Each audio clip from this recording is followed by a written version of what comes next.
तो नेक्स्ट हम लोग डिस्कस करेंगे बेटा एल्डोल कंडेंसेशन रिएक्शन को और कैनिजारो रिएक्शन, जो कि हमारे एल्डिहाइड और कीटोन्स के लास्ट दो रिएक्शंस है। उसके बाद एक इलेक्ट्रोफिलिक सब्स्टिट्यूशन और बच जाएगा बेंजल्डिहाइड पर, तो वो भी काफी सिंपल सी चीज है, उसे भी हम लोग डिस्कस करेंगे भाई। तो नेक्स्ट आप हेडिंग डाल दीजिए एल्डोल कंडेंसेशन। एल्डोल कंडेंसेशन काफी इंपॉर्टेंट रिएक्शन है और हमारे सिलेबस का पार्ट है भाई, ठीक है। पूछी जाती है, फेवरेट है, बोर्ड एग्जाम्स में भी पूछा जाता है, इधर उधर भी आपको ये एग्जाम्स में दिखाई देगी। सबसे पहले रिएक्शन से मिलवाता हूं कि रिएक्शन कैसी होती है। तो एक एल्डिहाइड ले लेते हैं, मान लो मेरे पास इथेनॉल है और मैं इथेनॉल को किसके साथ, डाइल्यूट NaOH के साथ हीट कर रहा हूं। तो ऐसा करने पर फर्स्ट स्टेप में तो मुझे इस तरह का एक बीटा हाइड्रोक्सी एल्डिहाइड मिलेगा। बीटा हाइड्रोक्सी एल्डिहाइड क्यों बोल रहा हूं, देखो ये आपका ग्रुप CHO, इससे जुड़ा हुआ कार्बन अल्फा, इससे जुड़ा हुआ कार्बन बीटा, बीटा से कौन जुड़ा है OH, तो ये है हमारा बीटा हाइड्रोक्सी एल्डिहाइड।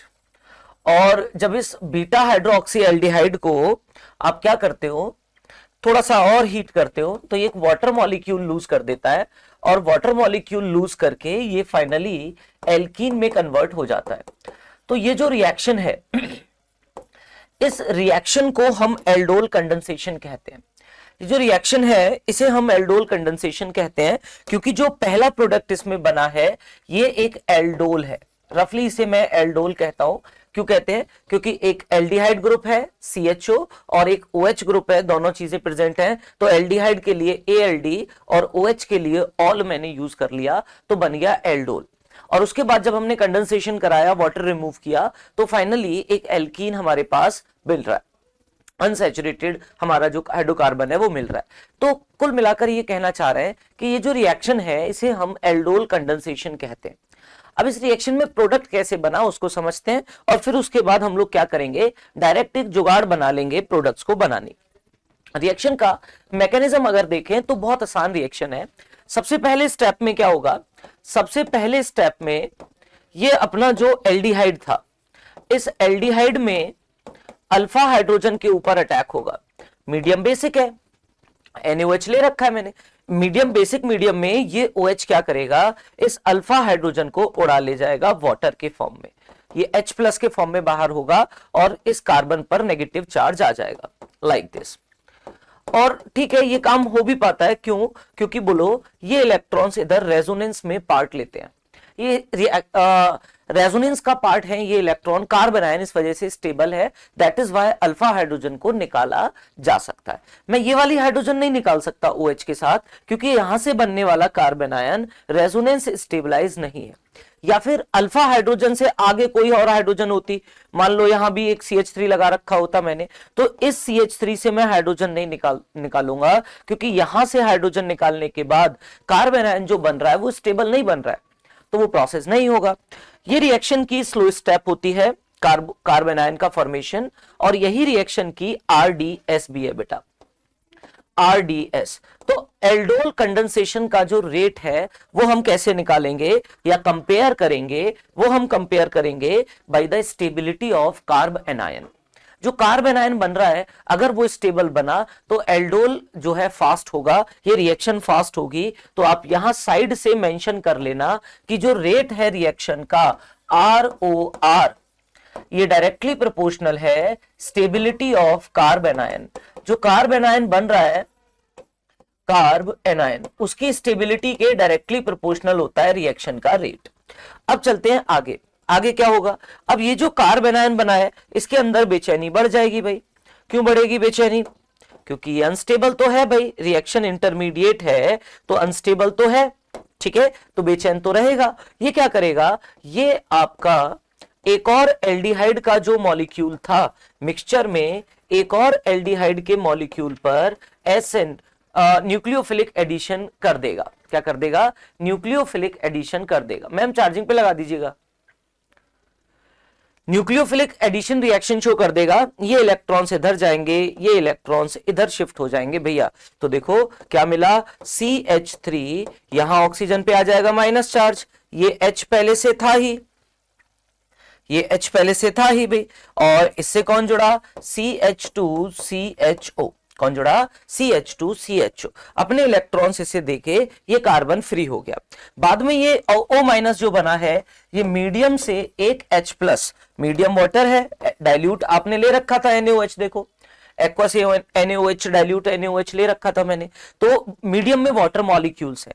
ये क्या करेगा, इधर लिख देता हूं वाटर को, वाटर से एक हाइड्रोजन उड़ा के एल्कोहल में कन्वर्ट हो जाएगा, CH3, ये तो बन जाएगा OH, H, CH2, CHO, और यहां से OH माइनस आयंस जनरेट होंगे। तो जो OH माइनस आयन आप देखिए पहले स्टेप में आपने यूज करे थे कार्बन आयन बनाने के लिए, अल्फा हाइड्रोजन उड़ाने के लिए, वो आपको वापस से ऐसे ही मिल गए। देखो मैं हट जाता हूं, वो वापस से आपको इस तरह से ही मिल जा रहे हैं, यानी रिएक्शन में OH यूज नहीं हो रहा। This reaction is called aldol condensation, इसे हम एल्डोल कंडेंसेशन कहते हैं। और इस पहला जो स्टेप है इसमें आपका एल्डोल प्रोडक्ट बना है।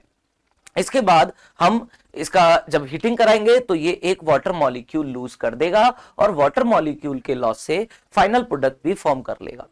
क्लियर, आप इसका स्क्रीनशॉट लो, फिर कुछ क्वेश्चंस देखते हैं। ओके, देखो जैसे अगर मैं कहता कि भाई हमारे पास एक एल्डिहाइड है इस तरह का, और इसका मुझे एल्डोल कराना है, CH3CH2CHO, दिस इज प्रोपेनल, और मैं इसका रिएक्शन कराता हूं डाइल्यूट NaOH के साथ, हीटिंग करता हूं।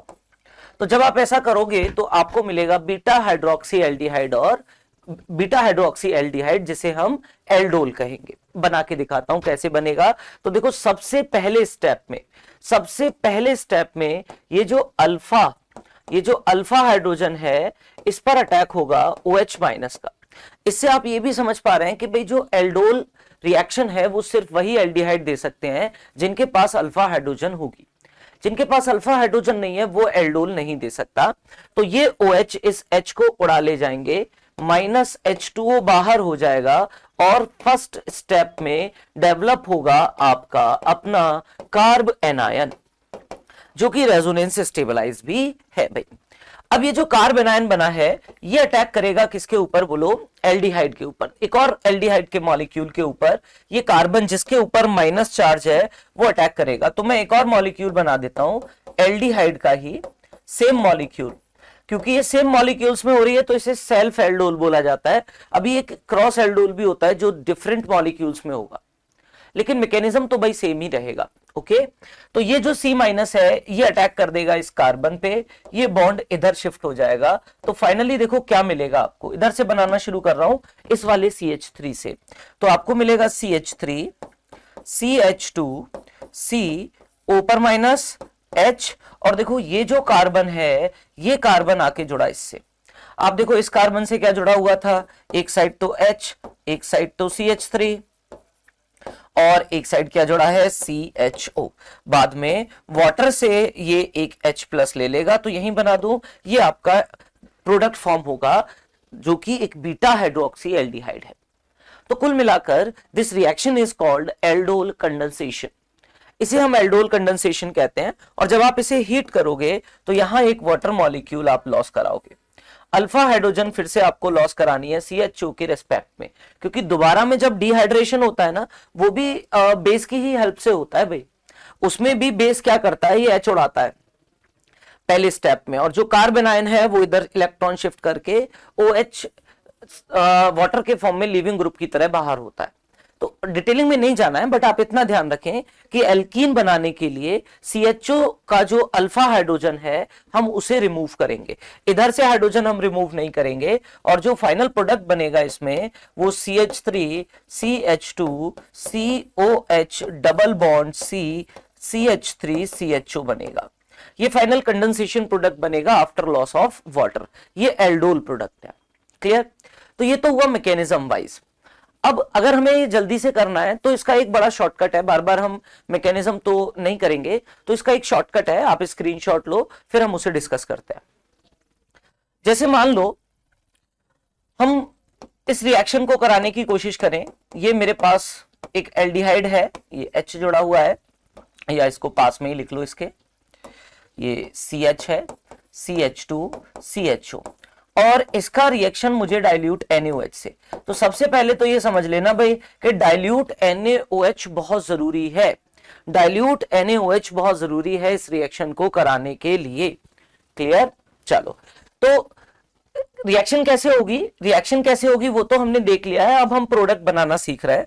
तो प्रोडक्ट बनाने के लिए आप क्या करो, आप एक जैसे दो मॉलिक्यूल बना लो, सेल्फ एल्डोल का प्रोडक्ट बनाना सिखा रहा हूं, और उस एक जैसे दो मॉलिक्यूल्स में एक मॉलिक्यूल का अल्फा हाइड्रोजन ऐसे बाहर निकाल के रख लो, ये अल्फा हाइड्रोजन है, और जो दूसरा मॉलिक्यूल है उसमें कार्बन और ऑक्सीजन के बॉन्ड को ऐसे ओपन करके शो कर लो।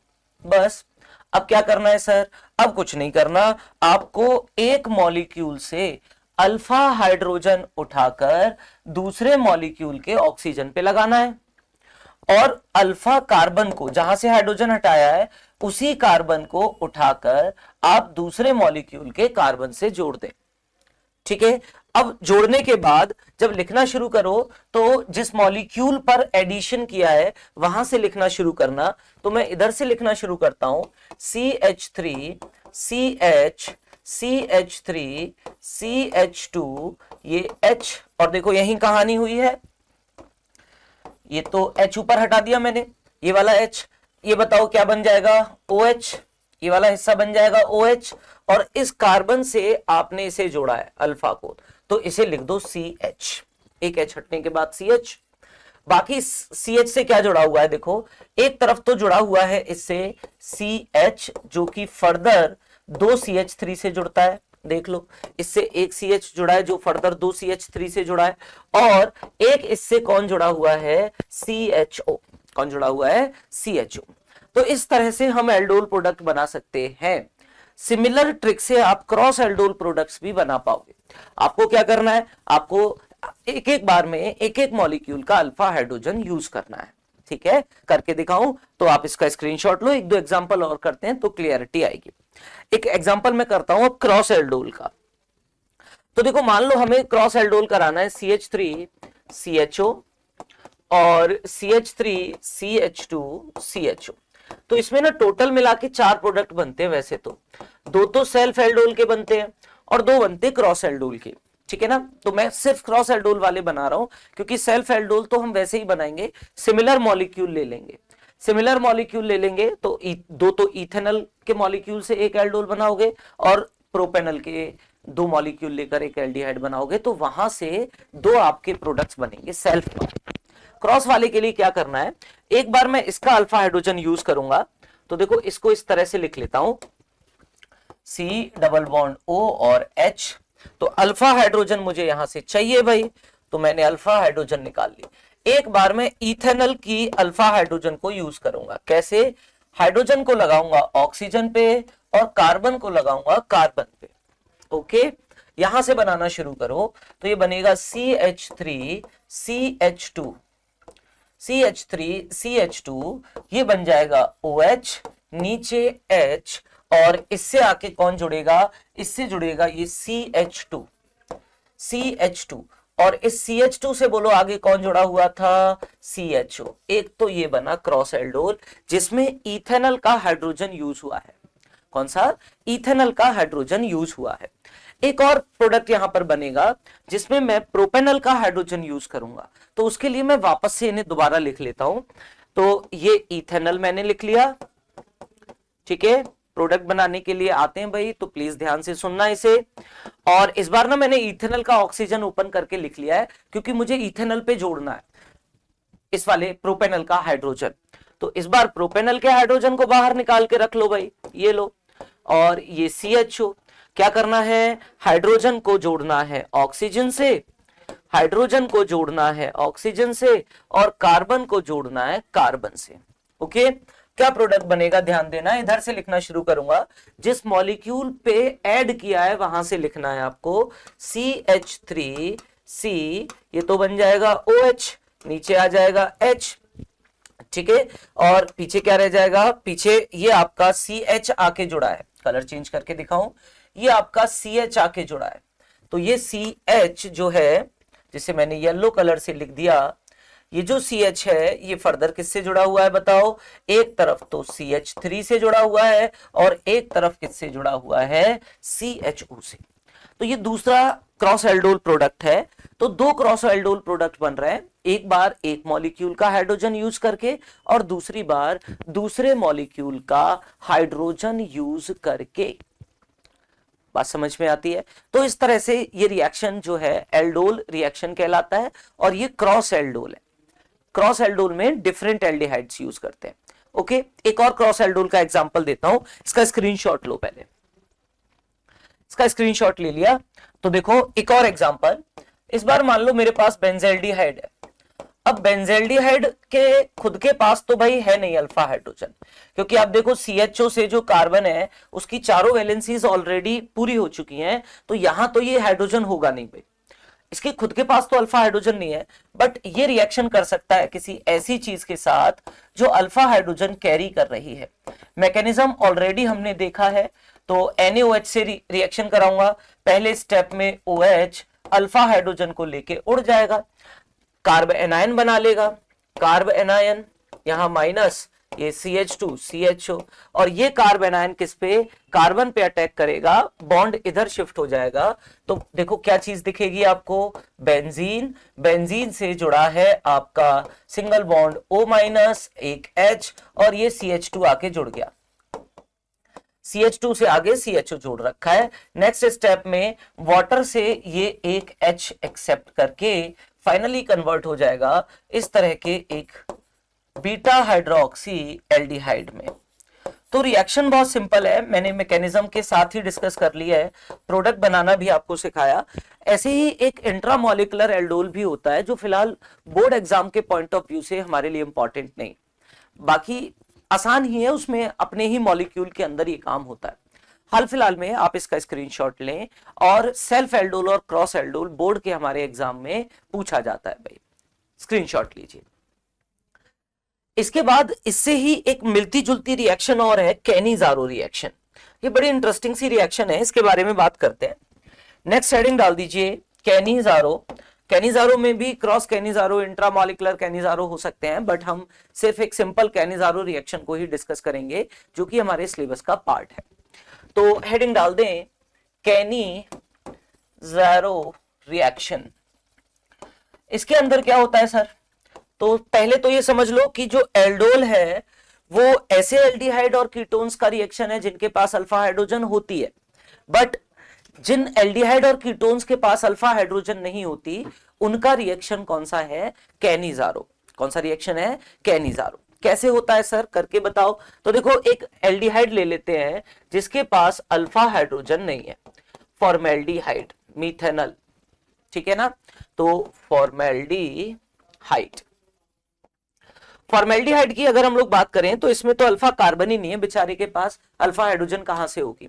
अब इसमें क्या होगा? तो देखो अगर मैं फॉर्मेल्डिहाइड की रिएक्शन कराता हूं कॉन्सेंट्रेटेड, ध्यान देना, कॉन्सेंट्रेटेड NaOH के या KOH के साथ में हीटिंग कर रहा हूं, तो यहां अल्फा हाइड्रोजन तो मिलेगा नहीं। आपने कॉन्सेंट्रेटेड ले रखा है NaOH, तो मिक्सचर में बहुत सारे OH- हैं, बेचैन है, ठीक है। तो यहां अल्फा हाइड्रोजन तो है नहीं जिसे उड़ाया जा सके, तो ये OH क्या करेगा? ये OH एक न्यूक्लियोफाइल की तरह काम करेगा भाई। कैसे काम करेगा न्यूक्लियोफाइल की तरह? ये OH इस कार्बन पे अटैक कर देगा और बॉन्ड को ऊपर शिफ्ट कर देगा इस तरह से। तो ये तो O- और इससे आ गया एक OH और ये H और ये H। अब क्या होगा? अब ये ऑक्सीजन अपना चार्ज बैलेंस करने की कोशिश करेगा, लेकिन मीडियम में तो ज्यादा आयंस कौन से हैं? OH- आयंस है। तो ये वाटर तो इसको इतना मिलेगा नहीं रिएक्शन को फॉरवर्ड ले जाने के लिए कि वाटर से H निकाल ले। तो फिर क्या होता है सर? तो होता ये है कि ये इलेक्ट्रॉन इधर शिफ्ट होते हैं और हाइड्रोजन H- के फॉर्म में बाहर होता है। काफी कम रिएक्शंस हैं जिनमें H- as a leaving group जो है बाहर हो रहा है। तुम कहो सर OH- क्यों नहीं होता है? तो भाई देखो OH- अगर मैं बाहर करूं तो ये रिएक्शन वापस बैकवर्ड चला जाएगा। OH- जाने के बाद तो ये फिर से फॉर्मेल्डिहाइड बन जाएगा भाई। जो कि पॉसिबल नहीं है, क्योंकि OH इतने ज्यादा हैं अब हमारे कॉन्सेंट्रेटेड सॉल्यूशन में कि ये रिएक्शन बैकवर्ड नहीं जाता। रिएक्टेंट इतना ज्यादा है कि रिएक्शन को फॉरवर्ड ही जाना पड़ता है। इस वजह से आपका OH तो भाई एज ए लिविंग ग्रुप बाहर नहीं हो सकता, क्योंकि रिएक्शन बैकवर्ड नहीं जा सकती, बहुत सारा OH प्रेजेंट है, तो मजबूरन H- को बाहर होना पड़ता है। तो सबसे पहले तो देखो, जैसे ही H- बाहर हुआ, ये तो कन्वर्ट हो जाएगा कार्बोक्सिलिक एसिड में, लेकिन ये H- अब एज ए न्यूक्लियोफाइल काम करेगा। H- क्या करेगा बोलो? एज ए न्यूक्लियोफाइल काम करेगा, और ये अटैक कर देगा किसके ऊपर? फिर से एक और एल्डिहाइड के मॉलिक्यूल के ऊपर। जैसे ही ये एल्डिहाइड के मॉलिक्यूल पे अटैक करेगा, तो देखो C डबल बॉन्ड OH, ये H इधर अटैक करेगा, ये बॉन्ड ऊपर शिफ्ट हो जाएगा। ये बॉन्ड क्या होगा? ऊपर शिफ्ट हो जाएगा। तो फिर से आपको 3H इस तरह से, और यहां O- दिखाई देगा। अब लास्ट स्टेप में इस O- को भी मुझे सेटिस्फाई करना है, ठीक है, लेकिन वाटर से तो मैं कर नहीं सकता भाई, वाटर से नहीं कर सकता, क्यों? वाटर ऑलरेडी कम है। तो जो रिएक्शन मीडियम में हमारे पास एक और ऐसी हाइड्रोजन है जो यूज की जा सकती है। आप अगर ध्यान से देखो तो जो कार्बोक्सिलिक एसिड बना है उसमें भी तो एक हाइड्रोजन है, तो इस H+ से ये ऑक्सीजन सेटिस्फाइड होगा, और ये जो चीज है ये सॉल्ट के फॉर्म में एग्जिस्ट करेगी। O- मीडियम में Na+ भी पड़े होंगे, तो ये तो सॉल्ट बन जाएगा कार्बोक्सिलिक एसिड का, और इधर बन जाएगा आपका एल्कोहल CH3OH। क्या बन जाएगा? CH3OH। क्लियर? आप ये भी यहां सोच सकते थे कि सर इसी से सॉल्ट बना देते, आप इसी से जोड़ देते Na+ को, इसको सॉल्ट बना देते। तो देखो ये वाला काम ज्यादा आसान है, क्योंकि यहां जो ऑक्सीजन का माइनस है वो स्टेबल है, रेजोनेंस स्टेबलाइज है, जबकि ये वाला माइनस स्टेबल नहीं है। समझ रहे हो? तो ये तो सॉल्ट के फॉर्म में, माइनस फॉर्म में, सॉल्ट सॉल्यूशंस के अंदर एनायन और कैटायन के फॉर्म में एग्जिस्ट करते हैं ना, तो ये तो एनायन के फॉर्म में एग्जिस्ट कर सकता है, क्योंकि ये रेजोनेंस स्टेबलाइज है। तो ये अल्कोहल वाला वो नहीं कर सकता, इसलिए इसे तो मुझे सेटिस्फाई करना होगा, न्यूट्रल करना होगा, क्योंकि ये रेजोनेंस स्टेबलाइज ऑक्सीजन नहीं है। ये रेजोनेंस स्टेबलाइज ऑक्सीजन है, तो ये एग्जिस्ट करता है भी सॉल्यूशन में। तो फाइनली हुआ क्या? अब कहानी का सार सुनो। कहानी का सार ये है कि जब हमने ऐसे एल्डिहाइड को, ये रिएक्शन सिर्फ एल्डिहाइड की है, जबकि जो एल्डोल था वो एल्डिहाइड और कीटोन दोनों शो करते हैं। हर वो एल्डिहाइड जिसके पास अल्फा हाइड्रोजन होगा, या कीटोन जिसके पास अल्फा हाइड्रोजन होगा, वो एल्डोल शो करेंगे, ठीक है ना। But Cannizzaro reaction is only for aldehydes, क्योंकि कीटोन्स में फिर वो लिविंग ग्रुप हाइड्रोजन ना होकर एल्काइल हो जाता है। ये जो मैंने H बाहर किया था ना, ये H नहीं होता कीटोन में। कीटोन में सिर्फ क्या होते हैं दोनों साइड बोलो? CH3 ग्रुप्स होते हैं, एल्काइल ग्रुप्स होते हैं, दे आर इवन और पुअरर लिविंग ग्रुप्स होते हैं। तो वो रिएक्शन तो फिर आगे नहीं हो पाता है, इसलिए ओनली एल्डिहाइड्स आप यहां लिख लें। ओनली एल्डिहाइड्स की ये रिएक्शन है, सिर्फ और सिर्फ एल्डिहाइड शो करते कैनिजारो को। अब सर बताइए कैनिजारो रिएक्शन होती कैसी है? तो भैया पहली बात तो ये है कि जिन एल्डिहाइड के पास अल्फा हाइड्रोजन नहीं होता, हिंदी में लिख दूं, नहीं होता, वो कैनिजारो शो करते हैं, पहली चीज। दूसरी चीज इसमें होता क्या है? ये एक डिस्प्रपोर्शनेशन रिएक्शन है, डिस्प्रोपोर्शनेशन रिएक्शन है, जिसमें हम एल्डिहाइड के एक मॉलिक्यूल को ऑक्सीडाइज और दूसरे मॉलिक्यूल को रिड्यूस करते हैं। एक मॉलिक्यूल को ऑक्सीडाइज करते हैं और दूसरे मॉलिक्यूल को रिड्यूस करते हैं, ठीक है। तो इस तरह से ये दो प्रोडक्ट फॉर्म होते हैं। एल्डिहाइड के ऑक्सीडेशन से कार्बोक्सिलिक एसिड फॉर्म होते हैं, और एल्डिहाइड के एल्डिहाइड्स के रिडक्शन से एल्कोहल्स फॉर्म होते हैं 1 डिग्री के। This is Cannizzaro disproportionation. Same चीज का ऑक्सीडेशन हो रहा है और उसी चीज का बोलो क्या हो रहा है? रिडक्शन हो रहा है। क्लियर? आप इसे कॉपी कीजिए, फिर एक और एग्जांपल कैनिजारो का देखते हैं। स्क्रीनशॉट ले लिया होगा आपने। चलिए तो भाई नेक्स्ट, जैसे मान लो मेरे पास बेंजल्डिहाइड होता, तो बेंजल्डिहाइड में अल्फा कार्बन तो है, ये बेंजीन वाला जो कार्बन है ये अल्फा कार्बन है, बट अल्फा हाइड्रोजन नहीं है। अल्फा हाइड्रोजन नहीं है तो मैं अगर इसे कॉन्सेंट्रेटेड NaOH या KOH के साथ हीट करूं तो एक तो सॉल्ट फॉर्म होगा ऑक्सीडेशन से कार्बोक्सिलिक एसिड का, ये ठीक है, और साथ में इसके रिडक्शन से ये बेंजाइल अल्कोहल फॉर्म होगी। तो सेम मॉलिक्यूल का ऑक्सीडेशन और सेम मॉलिक्यूल का रिडक्शन हुआ है, this is what disproportionation reaction is. तो इसे हम कैनिजारो कहते हैं। दोनों में अंतर क्या है? दोनों में अंतर ये है कि एल्डोल अल्फा हाइड्रोजन वाले रिएक्शंस हैं जिसमें alpha hydrogen acidic hydrogen involve होती है, जबकि ये एक न्यूक्लियोफिलिक एडिशन ही है सॉर्ट ऑफ, जिसमें पहले स्टेप में मैं OH माइनस को ऐड कर रहा हूं, कंसंट्रेशन इतना ले रखा है कि रिएक्शन फॉरवर्ड ही जाता है, हीटिंग कर रहे हैं साथ में, जो कि सपोर्ट करती है H माइनस के लिविंग H माइनस को लिविंग ग्रुप की तरह बाहर होने में। फिर वो H माइनस दोबारा न्यूक्लियोफिलिक एडिशन शो करता है दूसरे एल्डिहाइड के मॉलिक्यूल पर। तो इस तरह से ये रिएक्शन कंप्लीट होता है जिसमें हमें ऑक्सीडेशन और रिडक्शन दोनों प्रोडक्ट्स फॉर्म होते हुए दिखाई देते हैं। ओके, लास्ट रिएक्शन से मिल लेते हैं। लास्ट रिएक्शन कौन सी है हमारी? तो इस लास्ट रिएक्शन में हम बात कर रहे हैं, लास्ट रिएक्शन में हम लोग बात कर रहे हैं इलेक्ट्रोफिलिक एडिशन के बारे में। इलेक्ट्रोफिलिक एडिशन के बारे में भैया जी, इलेक्ट्रोफिलिक एडिशन कैसे कराते हो सर? तो ये तो पहले भी करा रखा है। ओके भैया, एडिशन नहीं बोले तो सब्स्टिट्यूशन। इलेक्ट्रोफिलिक सब्स्टिट्यूशन तो हम बेंजल्डिहाइड का इलेक्ट्रोफिलिक सब्स्टिट्यूशन कराएंगे। एडिशन सॉरी गलती से मैंने बोल दिया, इलेक्ट्रोफिलिक सब्स्टिट्यूशन हम लोग कराएंगे। कैसे? तो सबसे पहले तो इलेक्ट्रोफाइल्स याद करो कौन होते हैं। इलेक्ट्रोफाइल वो चीजें होती हैं जिन्हें इलेक्ट्रॉन्स की जरूरत होती है, जो इलेक्ट्रॉन्स के प्यासे होते हैं। तो एक इलेक्ट्रोफाइल को बेंजल्डिहाइड में इलेक्ट्रॉन्स कहां दिखेंगे? देखो ये इलेक्ट्रॉन्स इधर और ये इलेक्ट्रॉन्स अगर मैं इधर शिफ्ट करूं तो बोलो ऑर्थो पोजीशन पे कैसा चार्ज आ जाएगा? पॉजिटिव। नेक्स्ट स्टेप में यहां भी पॉजिटिव, इलेक्ट्रॉन विड्रॉइंग ग्रुप है भाई, CHO माइनस M शो करता है। अब मैं ये मान के चल रहा हूं आपको आता है माइनस M प्लस M क्या होता है, तो CHO माइनस M शो कर रहा है और माइनस M की वजह से ऑर्थो पैरा पर पॉजिटिव चार्ज की डेंसिटी बढ़ी हुई है। ऑर्थो पैरा पर पॉजिटिव चार्ज की डेंसिटी बढ़ी हुई है।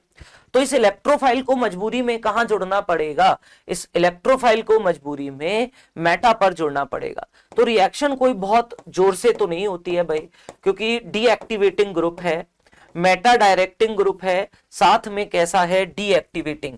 रिंग से इलेक्ट्रॉन को खींच रहा है तो जिस चीज की इलेक्ट्रोफाइल को जरूरत है वो चीज ही नहीं मिल रही, यहां पे इलेक्ट्रॉन्स नहीं मिल रहे, तो डीएक्टिवेटिंग ग्रुप है, साथ में मेटा डायरेक्टिंग है। कैसा है? Meta directing. एक दो करा के देख लेते हैं, बाकी बहुत ज्यादा सिग्निफिकेंट नहीं है बेंजल्डिहाइड का इलेक्ट्रोफिलिक सब्स्टिट्यूशन।